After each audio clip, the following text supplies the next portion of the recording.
কৰিমগঞ্জ লোকসভাৰ আসনত ভোটগ্ৰহণৰ পূৰ্বে মাইমাল সমাজত ফাঁক মেলিছে। মিছন ৰঞ্জন দাস সুব্ৰত ভট্টক মনোনীত হলে হিন্দু মুছলমানে এটা বাক্যতে বিজেপিক ভোট দিলেহেঁতেন।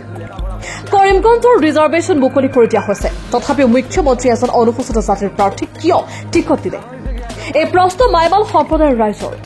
প্ৰাক্তন বিধায়ক তথা এএছটিচি মিছনৰ অধ্যক্ষ ৰঞ্জন দাস আৰু বিজেপিৰ সভাপতি সুব্ৰত ভট্টাচাৰ্যৰ দৰে শক্তিশালী প্ৰাৰ্থী থকাৰ পিছতো কিয় দিলে অনুসূচিত প্ৰাৰ্থী? কৰিমগঞ্জ আসনত বিজেপিক ভোট দিয়াৰ আগতে পৰাজিত হ'ব নেকি বিজেপি? মুখ্যমন্ত্ৰীৰ জনসভাত খিলঞ্জীয়া অৰ্থাৎ ভূমি নীতিয়ে কাম কৰা নাই নেকি কৰিমগঞ্জত? কৃপানাথৰ কোনো উন্নয়নমূলক কাম মানুহৰ সন্মুখত উপস্থাপন কৰিব পৰা নাই দলীয় কৰ্মীয়ে, যাৰ বাবে ৰাইজৰ ক্ষোভ বিজেপি প্ৰাৰ্থীজনৰ বিৰুদ্ধে। কাম নকৰিলে মুখ্যমন্ত্ৰীৰ খিলঞ্জীয়া ভূমি নীতিয়ে মাইমাল জনগোষ্ঠীয়ে বিজেপিৰ বিৰুদ্ধে ভোট দিবলৈ চলিছে পূৰ্ণ প্ৰস্তুতি।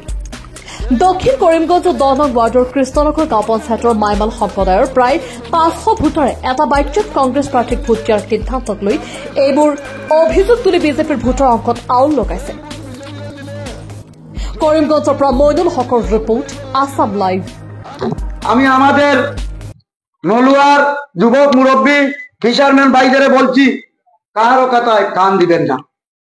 আমরা যেভাবে ভোট দিয়ে আসছি কংগ্রেসকে, সেইভাবে আমরা সবাই কংগ্রেসকে ভোট দিচ্ছি এবং হাফিজ সাহেব আমাদের এখান থেকে বিপুল ভোটে প্রায় 1.5 লক্ষ ভোটে জয়ী হয়ে যাচ্ছেন। এই ভোট বিজেপিরে দিলে মাদ্রাসা বন্ধ করা বিজেপির পক্ষে যাইব গিয়া। এই ভোট বিজেপিরে দিলে জয় শ্রীরাম কইবার লাগি যারা আমরার ভুয়াবাত্রীদের মারিয়া খুন করছে, আজকে তারারে সমর্থন করতে আমরা ভোট যাইব গিয়া।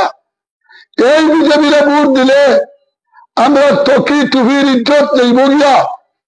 ও গতিকে একটা ভোট কোন মুসলমানে যদি এই ভুলের ভোট দেখিয়া দিব, এটা আমার বিশ্বাস হয় না। যদি কেউ দিবার ইচ্ছা থাকি যায় তাই মসজিদের ইমামর কাছ থাকিয়া মুসলা জানি যারা কোরআনের বিরোধিতা করে, যারা হাদিসের বিরোধিতা করে, যারা আমরা জন্মদাতা মা বোনের বিরোধিতা করে, যারা আমরা মসজিদের বিরোধিতা করে, যারা আমরা মাদ্রাসার বিরোধিতা করে, তার পক্ষে ভোট দিলে আমার ইমান রইব কিনা, এটা আলিম উলামারে জিগাইলিবা। ও গতিকে আমি জানি কিছু মানুষের টাকা লইছেন। আর আরেকটা বাড়াইছে কিতা, এখন কলাবার্তা বাধিতরা অরুণোদয় হইয়া, এটা অরুণোদয় নাই, এটা ভোট নেবার অরুণোদয়। এটা আচ্ছা অরুণোদয় যেটা, এটা এই দেশের সারা মুসলমানদের দিবার লাগেনি।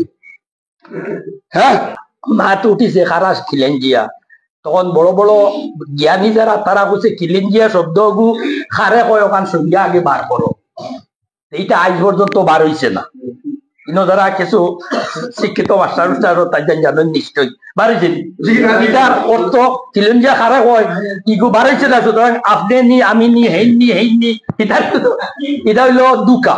ও দুকার তো আমি তোরা কইতাম, দেখো বিজেপি সরকারে কতটা দুকা দেড় 14 ইংরেজি থেকে কথাটা হচ্ছেন। হইলাম আমার প্রাইম মিনিস্টারে হইলা 2 লাখ চাকরি দিলাইবা,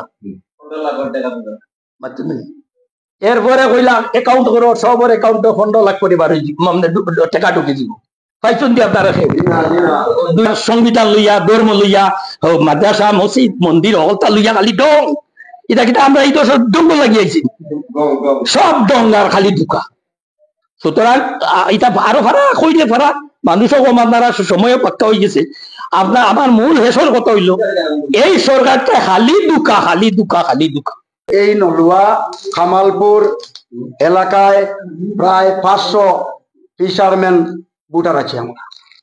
আমাদের মাইমাল একটি সম্মেলন হয়েছিল, সেই সম্মেলনে আমাকেও ডাকা হয়েছিল। আমি উপস্থিত হয়েছিলাম।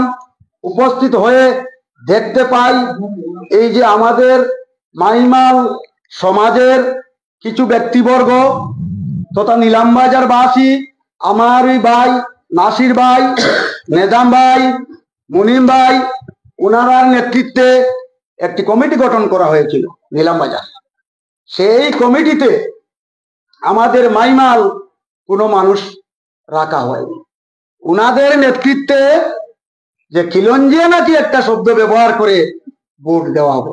আমরা তো খিলঞ্জিয়া, পূর্বপুরুষ হয়ে খিলঞ্জিয়া।